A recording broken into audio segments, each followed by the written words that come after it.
Courtney, maybe I've missed this, but today I was scrolling through Instagram, and sure enough, there was the Good Morning America Instagram feed with 4 million people who follow, and there you were giving out your previews of the weekend football games. Is that something you do every week and we've missed it, or was this something new?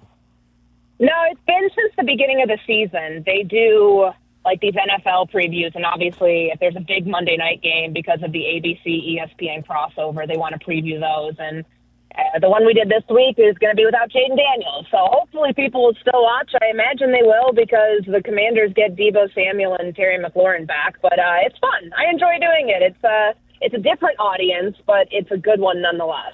I can't believe Silvy didn't know that you were doing that. What a teammate. I did. I did. Oh, you knew. I did. I told you that in the office. No, you did not. See, now you're laughing. See, I'm not laughing. BS guy. I did say, Courtney is at some point going to wave goodbye to us as she leaves for brighter and bigger things. So will you remember us when you have officially moved on from us, Courtney? Why is everybody kicking me out the door? No, we're not kicking you out the door. We're projecting that you will be nationally acclaimed sooner rather than later on a huge stage. I don't know. We'll see. I love Chicago too much that I don't know if I can leave. All right. Good. And you'll continue to do hits with us no matter where you go. Right? Are you signing up for that now? I could have Matt ruled this and been like, I love insert name of show. Yes. Like, I love it so much, but I'm going to stay here. Yes. And I could have done that, but that wouldn't be true to me. Yeah. So. Yeah. Next thing you I know, just need a Kurt Signetti extension. That's all I need. I was going to say, next thing you know, Matt like Rule is putting Penn State, a gear on. That's what's happening.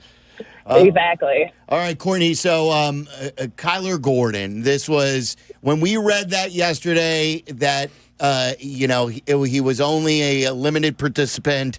We're like, oh no, not another soft tissue injury. And sure enough, he's now out with a groin and a calf injury. What do you know about this, and how alarming is it that he continues to be plagued by soft tissue injuries? Yeah, not one, but two soft tissue injuries. So we know that, like, the hamstring he had at the beginning of the season, the one that cost him up until, through the bye, that was a pretty significant one. And I haven't had a chance to talk to him today. Obviously, he wouldn't have been able to talk anyways because he was DNP. But I'm curious, is it all in the same leg? Because a lot of times you see these things are related, whether it's a hamstring, a groin, a calf, an Achilles, all of these soft tissue things that trigger something else. For him to, clearly it popped up in practice on Thursday because he was a full participant on Wednesday in practice. And I talked to him after the game. If there was any sort of sign of an injury then, he did not disclose it at all. And they would have had to put it on the Wednesday injury report. So this is something that happens midweek and now cost him a game where we, may or may not see Lamar Jackson out there. Like, I thought he would be limited today. He was full. So we'll see who the quarterback is. But now you're down without Tyreek Stevenson out there. You're without Jalen Johnson since week 2. Now it's you. All 3 of your starting cornerbacks are gone, and that's a problem for a team that's trying to win a game. By the way, win a 5th game in a row, but also keep this takeaway streak going. Speaking of Lamar, you mentioned that he's listed as questionable, and they did activate Tyler Huntley. Do you believe that that's just procedural anyway, just in case he can't go, or does that give you more insight to, hey, maybe Lamar won't actually play in this game? Well, they needed a new backup quarterback. Cooper Rush is awful.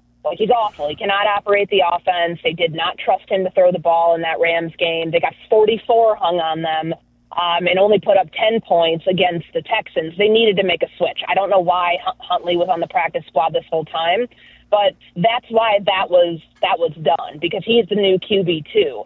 But when it comes to Lamar, the stuff I'm hearing around the team right now, as of this morning, I heard it's not likely he plays. And then I checked in, and I heard he's going to give it a go, at least attempt to be playing on Sunday, which, is that a pregame warm-up? Is it something that they end up testing out tomorrow when they go through the walkthrough and maybe he does some individual work to determine how much his hamstring can handle? Because obviously, if you can't be the full Lamar Jackson, do you go out there and do you risk it? The team's 1-5.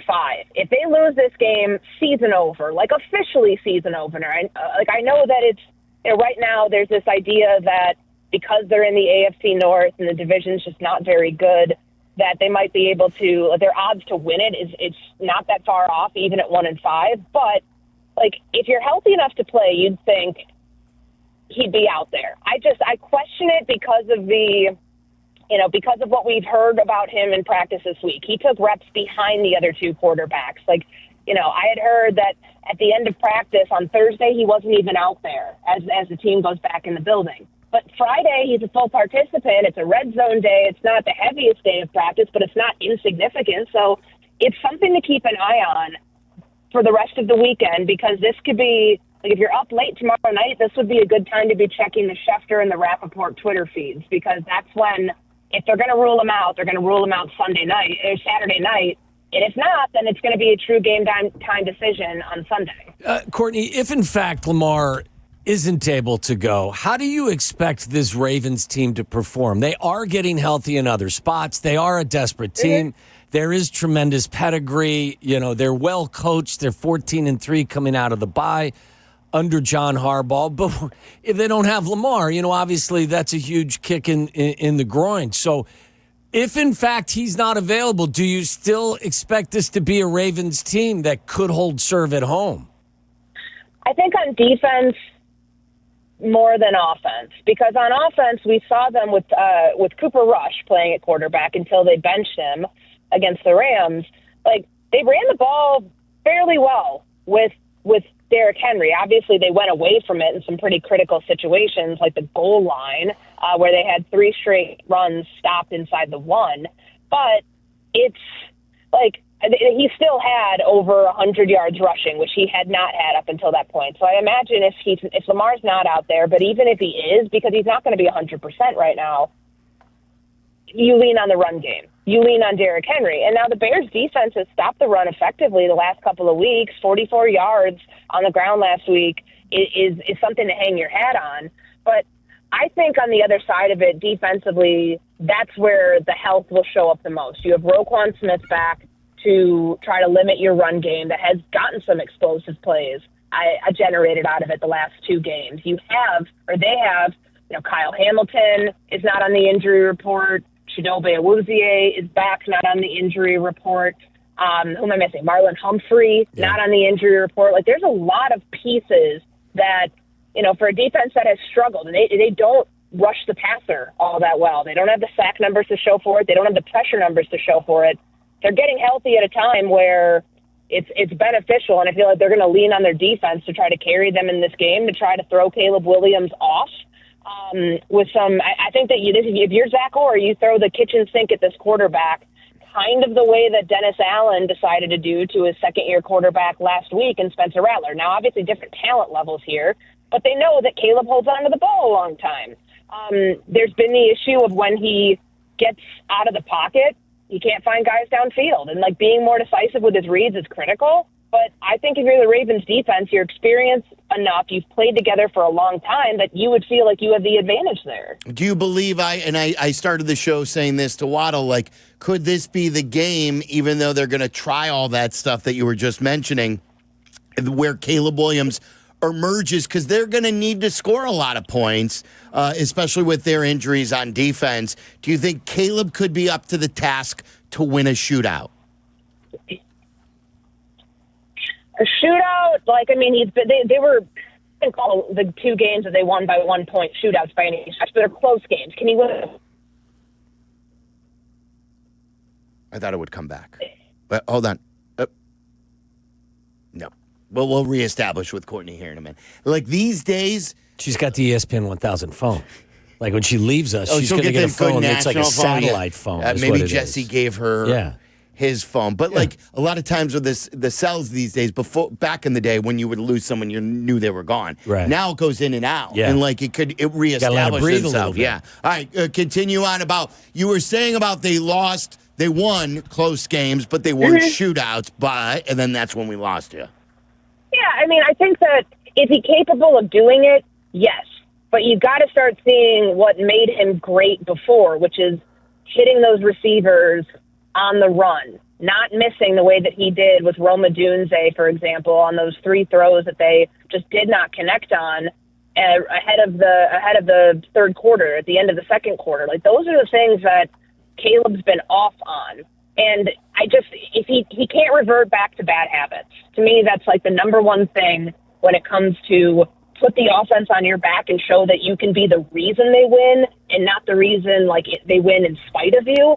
That can happen, and it would be a major statement for where he is in his development in this offense and as an NFL quarterback. But he's going to have to play, I think, a nearly flawless game to do that, and we have not seen him play a nearly flawless game just yet. Courtney, do we know who is going to be kicking on Sunday in Baltimore? That is because of Cairo's.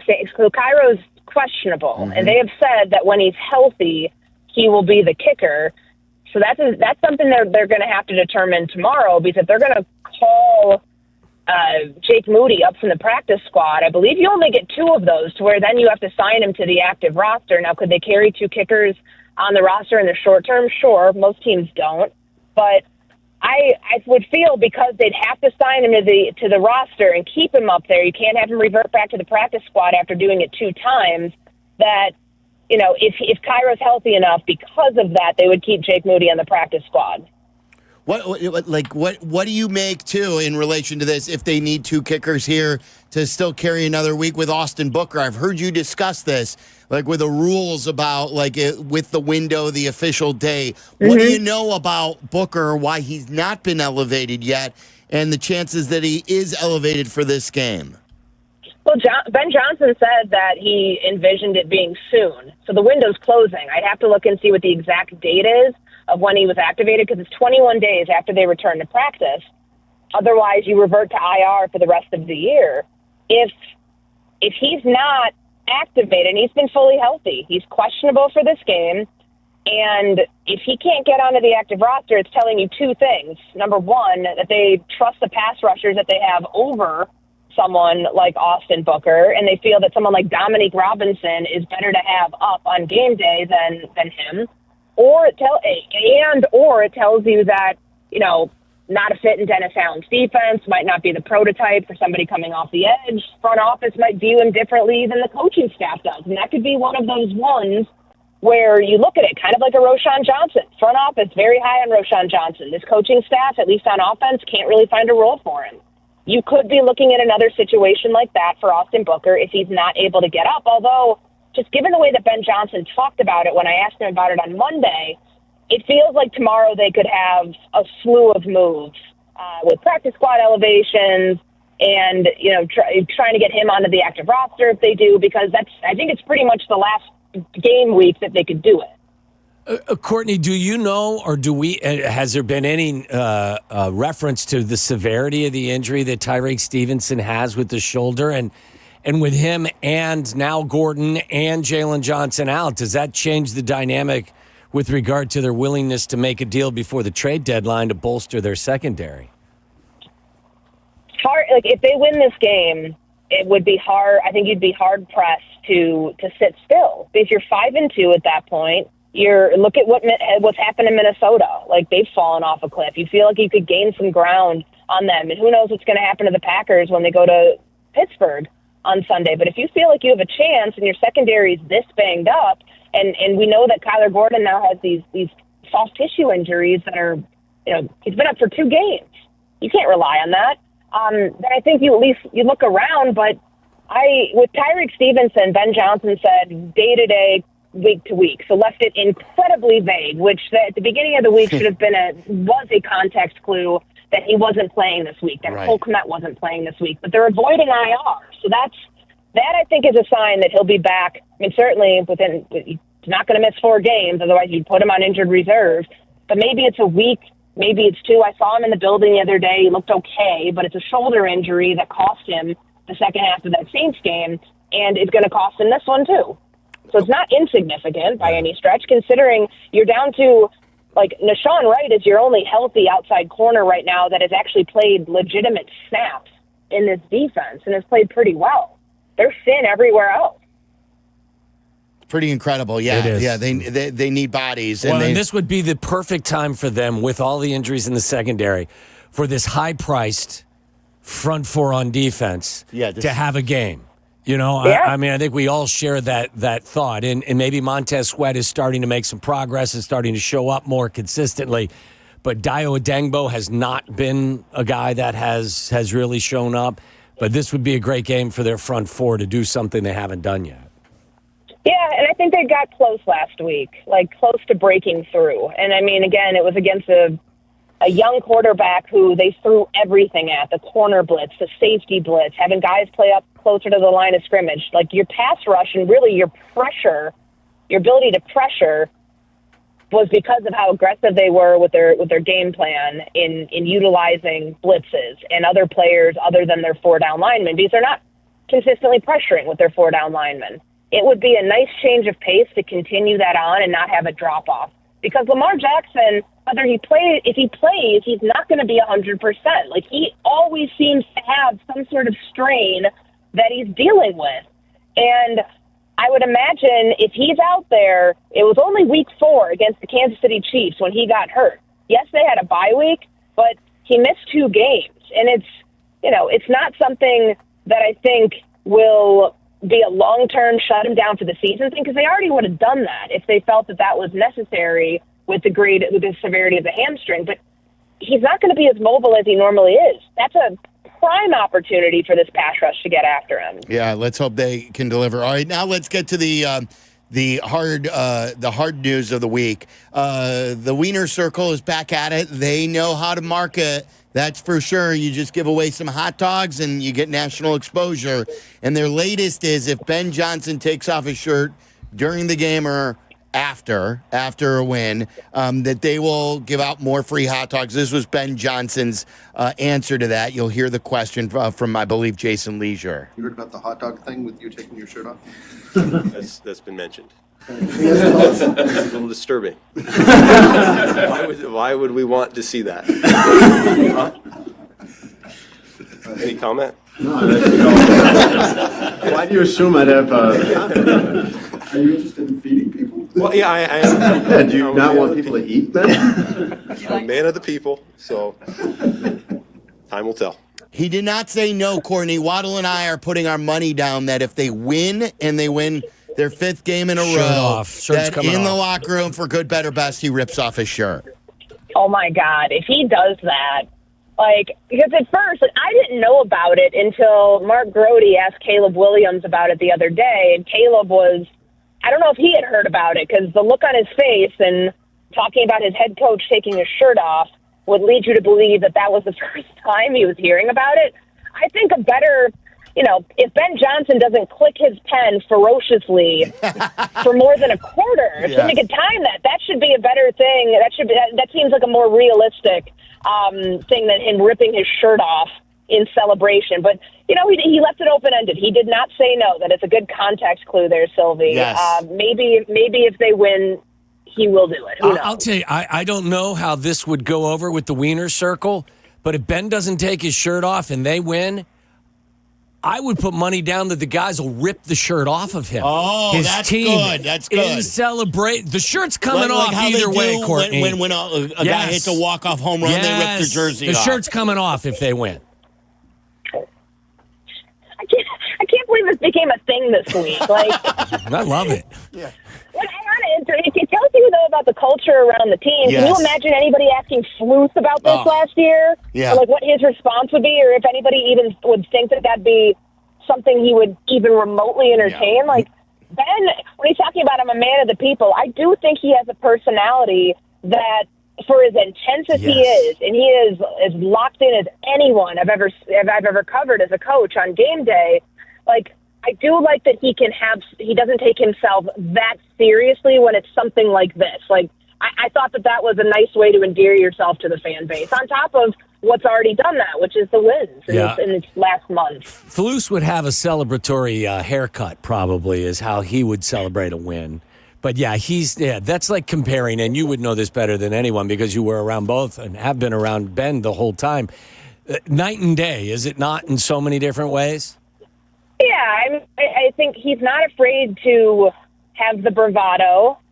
Like we heard from Caleb Williams, when Ben has a good play call, he's going to let him know on the headset, hey, here's a good play.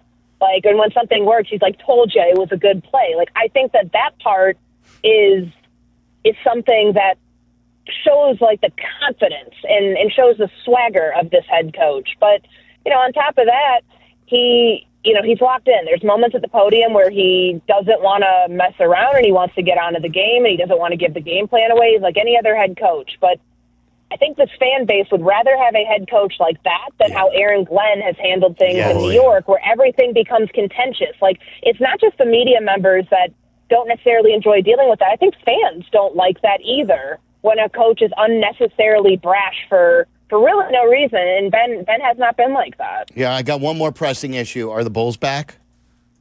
Oh, yeah.